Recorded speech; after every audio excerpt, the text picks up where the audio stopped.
Hi guys, Scott Adkins here, and we're back with another kicking tutorial just like I promised, and today we're going to be working on the spinning hook kick.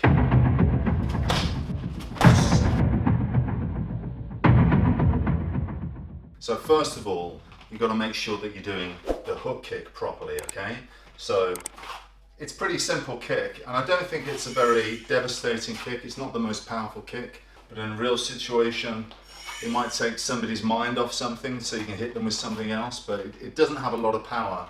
But when you add the spin to it, it has an enormous amount of power. So it's definitely worth learning, and you have to make sure that you do it correctly, otherwise you won't be doing the spinning hook kick correctly. So just to briefly touch on this, you need to step up to the kicking leg. So I'm close enough to kick the guy. I'm in a side kick position, therefore this foot that I'm stepping up with, I need to turn it so that my toes are pointing out this way, my heel is pointing that way. That puts my hips into the correct position, like so. I turn my back slightly to my opponent. But make sure that you get this foot into the correct position, and then I'm just going to lean back this way, and I'm going to chamber the knee and just hook with the heel. Chamber the knee up, hook with the heel, bringing in the leg this way. Knee up, hooking in with the heel. It's good to add on to side kicks and stuff like that. You can hide stuff, and then I'm popping out a hook kick. But as I say, it's not the most powerful kick, but you do need to know what to do, especially if you're going to do the spinning hook kick. So it's very simple. From here, I'm going to step over 90 degrees with that foot, or even more if you want, whatever suits you best. And as I look over this shoulder, you can see that actually my foot now is turned, so that I'm in that hook kick position with the toes pointing this way, the heel pointing this way, the side kick position. When I see my target, that's when I can throw that hook kick out there. So it's very simple. From here, stepping in, turn, kick.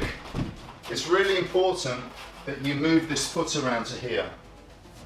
If it's not round enough, you're going to end up kicking too soon and having no weight behind your kick.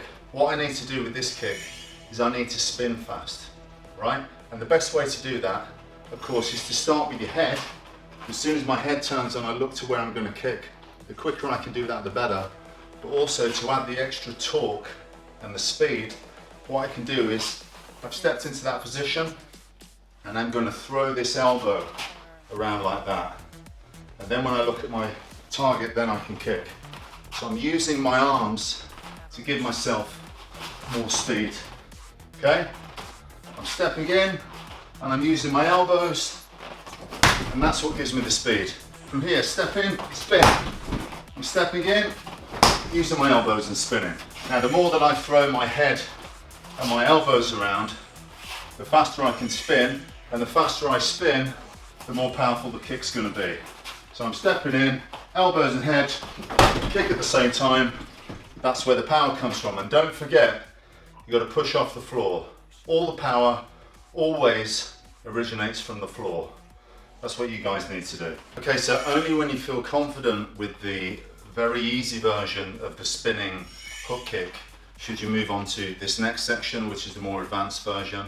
It's much quicker, it's much more powerful. You need to know exactly how to do the back kick the way I've taught it in my previous tutorial. So there's a link for that up here. If you haven't seen that already, or you want to refresh your memory of that, go and watch that now and come back to this, because the beginning of this technique is exactly the same. If you're going to be here like this, and to do the back kick, you're basically just going to switch feet like that. That's the easiest way to do the back kick. From here, you switch and throw that back kick out. Now, for me, the best way to do the spinning hook kick is exactly the same. I'm switching on the floor, and then at the last minute, instead of just kicking straight back like this, I'm just going to go higher and turn it into a hook kick. That's all you're going to do. So from here, I'm going to do the switch, but instead of it being a straight back kick, I'm just going to go high. And that is the easiest way and the most efficient way to do the spinning hook kick. If you're going to do a spinning kick, obviously you need to spin, but sometimes the floor just doesn't let you spin, but you still need to spin. So from here, again, you're going to do that, just that switch. I'm taking the weight off the floor and I'm just moving around like this. It's a tiny little jump. is what it is. I'm not actually spinning on the floor. So from here, there you go. So you see the feet. I'm doing it like that switch back kick. From here, think of it like a back kick. I'm here, that's your back kick. And at the last moment, just turn it into a hook kick. What's great about this kick as well is I can hide the kick from my opponent. The longer I keep my leg tucked in like a back kick, the longer it's going to look like a back kick. A back kick done properly, you're hardly going to see it coming anyway. So in that split second, from here I can turn it into the hook kick, or not. I can keep it as this, or I can turn it into the hook kick. It's entirely up to you. What you don't want to do is kick with a straight leg. When I do a spinning kick, it's almost like my foot is loose and it's whipping through. It's coming up here like this, and it's whipping like that. You see that? It's not a stiff leg like this that you can see coming a mile off. It's that whipping hook kick motion, which you should have when you do that hook kick correctly. From here, to whip that foot through.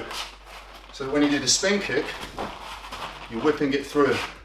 You're not going to see it till the last moment because I'm keeping it tucked in tight to my chest. I'm keeping it here.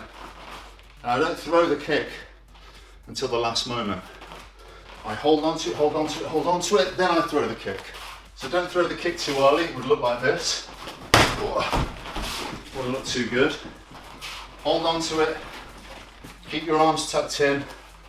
Make sure you're using your elbows to get that spin as well. But more so it's about this switch and then the kick.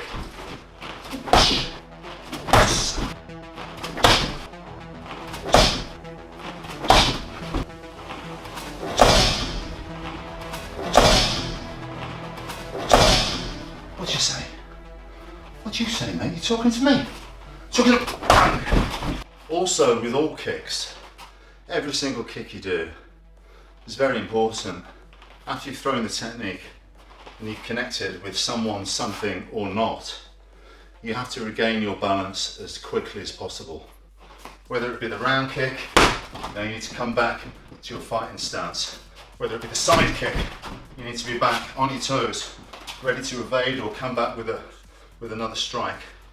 Same thing goes for the spin kick. You spin, kick, and then you're back into your guard, ready to go whichever way, whichever stance you want.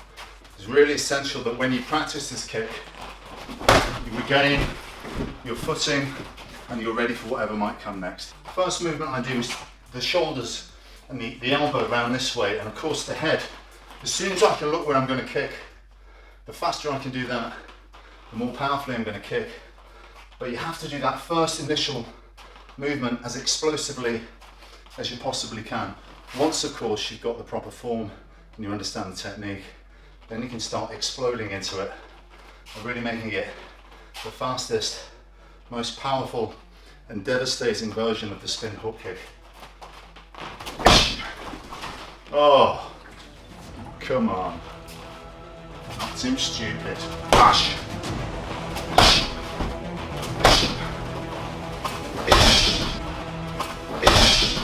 I mean, it could be as simple as this, right?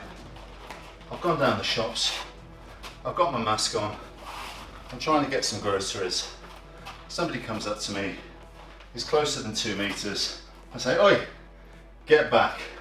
Doesn't do it, bang! Fast as you like. Him and the COVID's gonna get smashed all the way over the other side of the aisle. And there's your social distancing. Human error.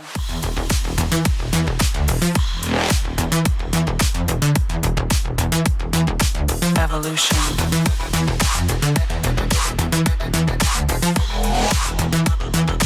This is the future.